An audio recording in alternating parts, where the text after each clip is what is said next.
Shalom Ibu Bapak Saudara semuanya, senang sekali menjumpai Anda dalam program Everyday with Jesus. Kali ini kita akan belajar tentang pesaing Allah yang paling kuat di dalam hidup kita. Yesus menyatakan dengan terus terang, siapa pesaing Allah di dalam hidup kita.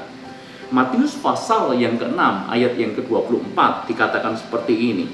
Kamu tidak dapat mengabdi kepada Allah dan kepada Mammon.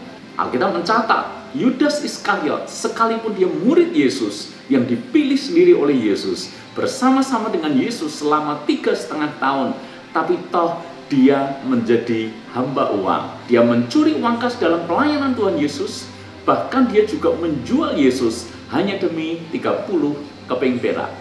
Demikian juga banyak tokoh di dalam Alkitab, sebut saja Gehazi. Dia adalah murid atau bujang daripada Nabi Elisa. Seharusnya Gehazi akan menjadi pelanjut daripada Nabi Elisa. Kemungkinan besar nama Gehazi akan dicatat juga sebagai nabi di Israel yang akan banyak membuat mujizat dan keajaiban. Tetapi nyatanya semuanya itu gagal berantakan hanya ketika Gehazi jatuh cinta dengan yang namanya Mammon. Paulus mengingatkan bahwa di akhir zaman akar kejahatan adalah cinta akan uang.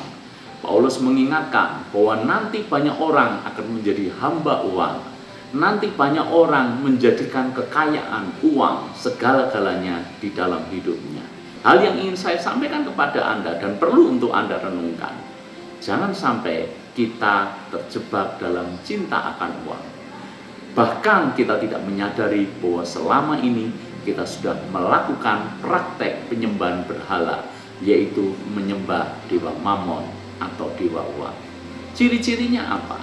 Ketika kita menempatkan uang lebih dari segala-galanya, ketika kita menganggap uang lebih penting dari apapun, bahkan kita menganggap uang lebih penting daripada Tuhan. Ketika kita mengukur segala sesuatu dengan uang, kita mengukur orang lain dengan kekayaan yang dia punya.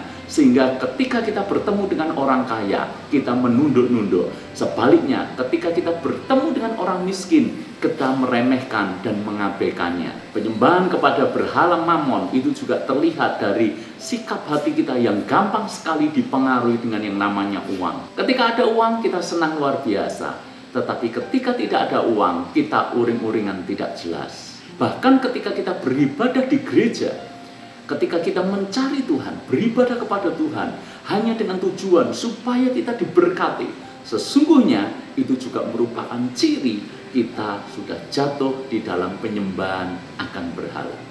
Motivasi kita tidak mencari pribadi Tuhan, tapi motivasi kita adalah mencari berkat Tuhan. Uang lebih penting daripada pribadi Tuhan, berkatnya lebih penting daripada pribadinya. Ketika kita menjadi tamak, ketika kita menjadi egois, ketika kita menjadi materialistis, itu adalah orang-orang yang sudah jatuh dalam penyembahan kepada Mammon. Ibu bapak saudara semuanya, mungkin selama ini kita tidak sadar bahwa kita sudah terjebak dalam penyembahan kepada Mammon. Melalui firman ini saya rindu mengingatkan Anda semuanya, mari kita kembali menyembah Tuhan saja dalam hidup kita. Jangan ada pesaing Allah dalam hidup kita berupa penyembahan kepada Mammon. Saya tahu bahwa kita butuh yang namanya uang di dunia ini, tapi jangan pernah tempatkan uang sebagai tuan di dalam hidup kita. Biarlah Tuhan tetap menjadi Tuhan dan uang menjadi hamba bagi kita. Tuhan memberkati.